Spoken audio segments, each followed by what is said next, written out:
Shalom jemaat yang dikasihi Tuhan. Merdeka.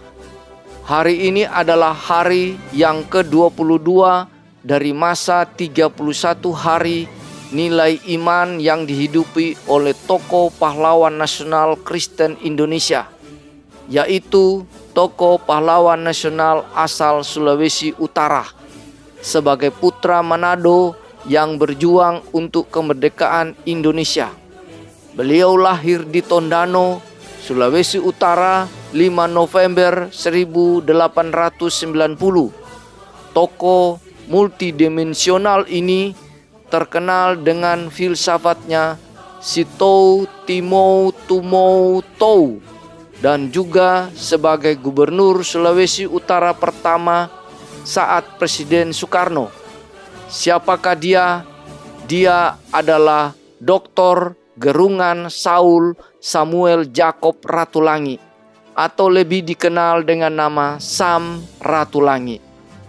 Sam Ratulangi meraih gelar doktor dalam bidang fisika dan matematika dari Universitas Zurich, Swiss pada tahun 1919. Sam Ratulangi juga terlibat dalam lahirnya Pancasila 1 Juni 1945. Karena jasa-jasanya atas negara Indonesia, di tanggal 5 November 1961, pemerintah Indonesia menganugerahkan gelar pahlawan nasional melalui SK Presiden Republik Indonesia nomor 590. Orang Manado menghormati dan menghargai akan apa yang telah dilakukan oleh Sam Ratulangi, dan sebagai jasanya, maka paling tidak ada 3 nama yang dipakai untuk mengenangnya.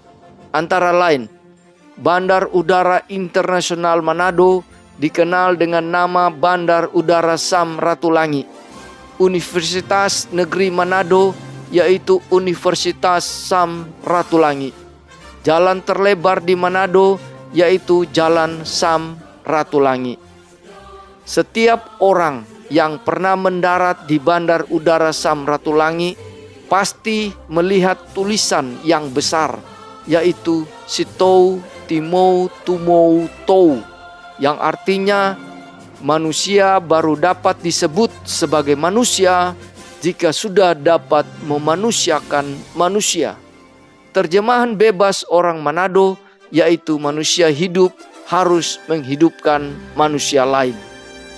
Filosofi atau slogan inilah yang dihidupi oleh Sam Ratulangi. Karena kuatnya slogan ini, sekarang menjadi atau diadopsi dalam kehidupan orang Manado, baik di pemerintah, pendidikan, bahkan gereja. Salah satu contoh bentuk memanusiakan manusia lain di Manado dikenal dengan sebutan Mapalus. Mapalus adalah hakikat dasar dan aktivitas kehidupan orang Manado yang terpanggil dengan ketulusan hati nurani yang mendasar dan mendalam, dengan penuh kesadaran dan tanggung jawab menjadikan manusia dan kelompoknya untuk saling menghidupkan dan mensejahterakan. Orang Manado bangga dengan filosofi ini, bahwa kita sebagai makhluk sosial harus bisa tolong-menolong dan saling menghidupinya tanpa harus memandang suku, ras, dan agama. Nilai iman yang dihidupi oleh Sam Ratulangi ini seperti tercatat dalam Lukas 10 ayat 25-37 tentang orang Samaria yang murah hati. Ini adalah sebuah perumpamaan yang diajarkan oleh Tuhan Yesus kepada murid-muridnya. Perumpamaan ini menggambarkan cinta kasih yang tidak terbatas, bahkan cinta kasih kepada orang yang membenci sekalipun. Cerita ini penting sebab ini adalah salah satu asas atau dasar agama Kristen, yaitu cinta kasih terhadap sesama. Yesus mengisahkan cerita ini kepada seorang ahli Taurat yang menanyakan kepadanya apa yang harus diperbuatnya untuk mendapatkan hidup kekal. Maka jawab Yesus katanya, bahwa adalah seorang yang turun dari Yerusalem ke Yeriko. Kemudian jatuhlah ia ke tangan penyamun yang merampas pakaiannya serta memukul dia, lalu pergi meninggalkan dia hampir mati. Kebetulan turunlah melalui jalan itu juga seorang imam. Ketika dilihatnya dia, maka menyimpanglah ia melintasi jalan lain. Demikian juga seorang suku bangsa Lewi. Ketika sampai ke tempat itu dan melihat dia, maka menyimpanglah ia melintasi jalan lain juga.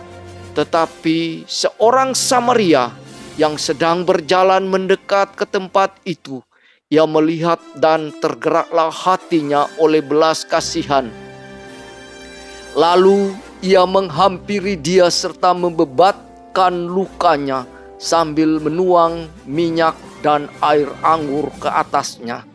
Setelah itu ia pun menaikkan dia ke atas keledainya sendiri, lalu membawa dia ke tempat penginapan serta merawat dia.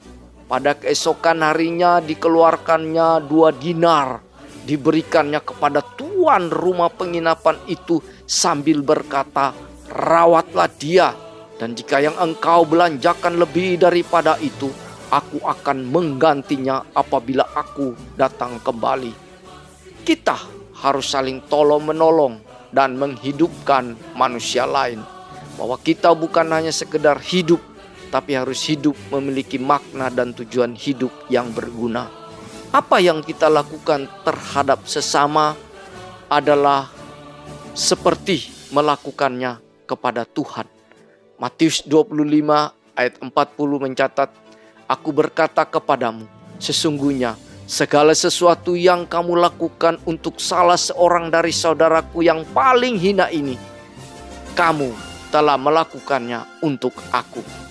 Karena itu, mari kita hidup untuk memanusiakan sesama manusia dan menjadi jembatan untuk mendatangkan damai sejahtera Allah di muka bumi ini. Amin. Mari kita berdoa. Tuhan, kami bersyukur bahwa kami diingatkan oleh sebuah nilai iman yang dihidupi oleh anak-Mu Sam Ratu Langit, yaitu bahwa kami harus hidup memanusiakan sesama kami. Roh Kudus, bantu kami untuk menghidupi nilai iman ini dan nilai-nilai iman kekristenan lain dalam hidup kami, supaya bumi ini tercipta damai sejahtera Tuhan. Dalam nama Tuhan kita Yesus Kristus, kami berdoa dan bersyukur. Amin. Sekali merdeka, tetap merdeka.